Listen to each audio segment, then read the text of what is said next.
இயேசு கிறிஸ்துவின் இன்ப இனிய நாமத்தில் வாழ்த்துகிறோம்.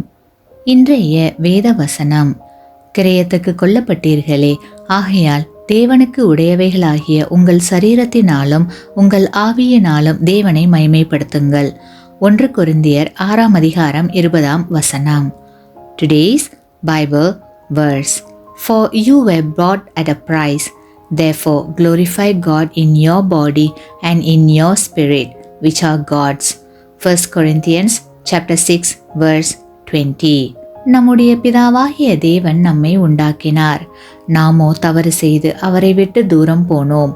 ஆனால் நம்முடைய தேவன் நம்மை விட்டு விடாமல் தன்னுடைய ஒரே குமாரனாகிய இயேசு கிறிஸ்துவை அனுப்பி அவருடைய உயிரை கொடுத்து நம்மை மீட்டு கொண்டார். நாம் எப்போதும் அவருக்கே சொந்தம் என்பதை மறந்துவிடக் கூடாது. ஆகையால் கிறிஸ்துவுக்குள் பிரியமானவர்களே, இவ்வுலகில் வாழும் மனிதர்களுக்கு அடிமைகளாய் இருப்பதை விட்டுவிட்டு நம்முடைய சரீரத்தினாலும் ஆவியினாலும் நம்முடைய பிதாவாகிய தேவனை மகிமைப்படுத்துவோம். ஆமேன். நீங்கள் பெற்ற இந்த ஆசீர்வாதத்தை மற்றவர்களோடு பகிர்ந்து கொள்ளுங்கள்.